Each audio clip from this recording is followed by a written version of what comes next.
BPSC trick 3.0 एवं trick 4.0 दोनों के लिए हिंदी का महत्वपूर्ण प्रश्न है। हम लोग एक एक करके इसका उत्तर जानने का प्रयास करेंगे।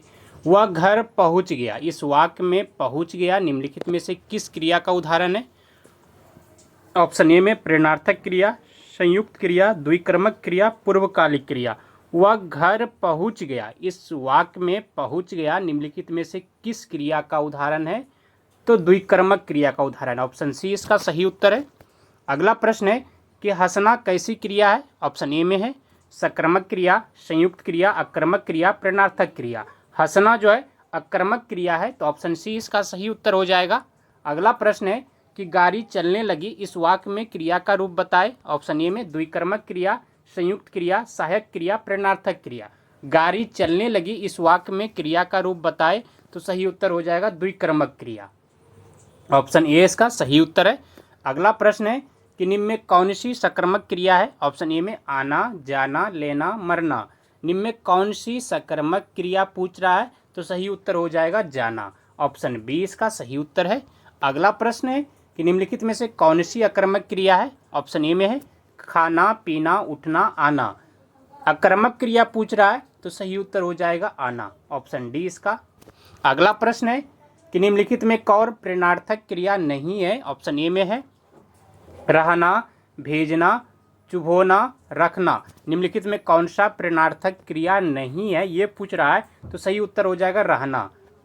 अगला प्रश्न है, ऑप्शन ए इसका सही है। अगला प्रश्न हम लोग देख लेते हैं कि वह इधर उधर देख रहा है, इस वाक्य में इधर उधर शब्द कौन सी विशेषण है? ऑप्शन ए में कालवाचक, रीतिवाचक, स्थानवाचक, परिमाणवाचक। वह इधर उधर देख रहा है, इस वाक्य में इधर उधर शब्द कौन सी क्रिया विशेषण है? तो सही उत्तर इसका हो जाएगा ऑप्शन सी स्थानवाचक। ऑप्शन सी इसका सही उत्तर है। अगला प्रश्न है कि अर्थ की दृष्टि से क्रिया विशेषण के कितने भेद होते हैं? ऑप्शन ए में 1, 2, 3, 4। अर्थ की दृष्टि से क्रिया विशेषण के कितने भेद होते हैं?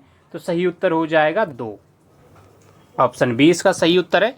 अगला प्रश्न है कि निम्नलिखित में किस वाक्य में क्रिया विशेषण का प्रयोग मिलता है? ऑप्शन ए में राम न पढ़ता है न खेलता है। बी में यदि वह आएगा तो मैं जाऊंगा। एक धनी है तो दूसरा गरीब है। उमा बहुत पढ़ती है। निम्नलिखित में किस वाक्य में क्रिया विशेषण का प्रयोग मिलता है? तो सही उत्तर हो जाएगा राम न पढ़ता है न खेलता है।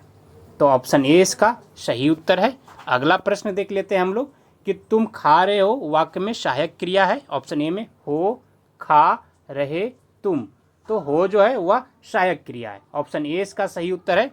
अगला प्रश्न है कि वह खाना खाकर सो गया, इस वाक्य में कौन सी क्रिया है? ऑप्शन ए में सहायक है, नामबोधक है, पूर्वकालिक है, इनमें से कोई नहीं। सही उत्तर हो जाएगा पूर्वकालिक है।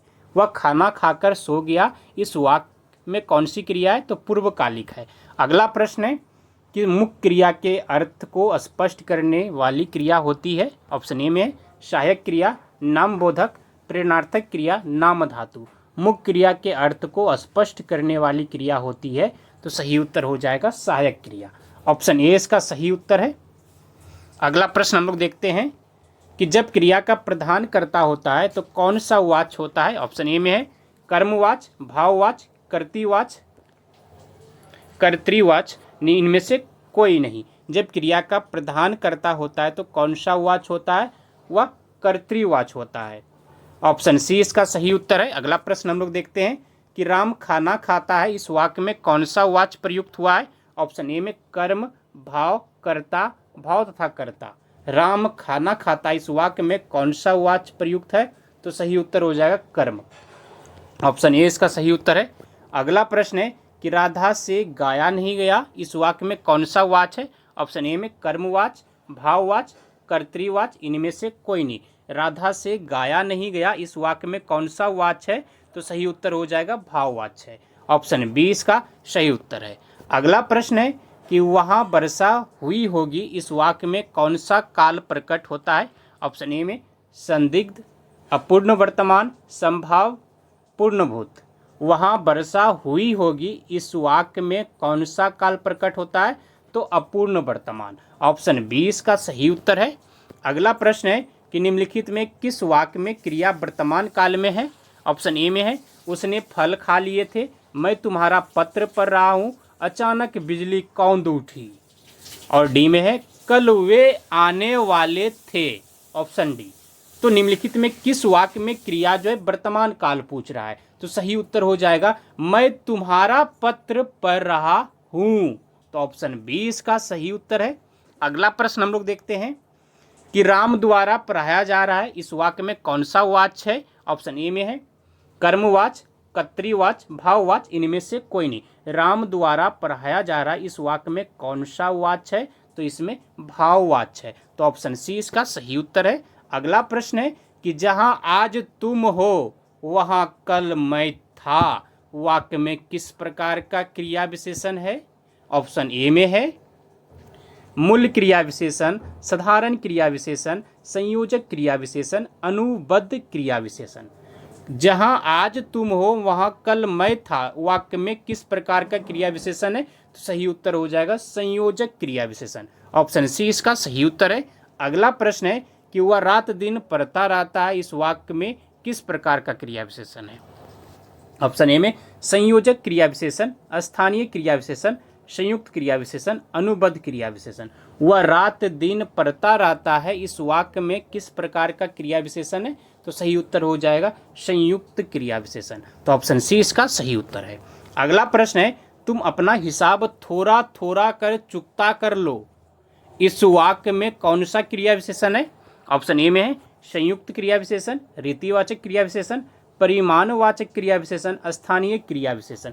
तुम अपना हिसाब थोड़ा थोड़ा कर चुकता कर लो, इस वाक्य में कौन सा क्रिया विशेषण है, तो इसमें परिमाणवाचक क्रिया विशेषण है। तो ऑप्शन सी इसका सही उत्तर है।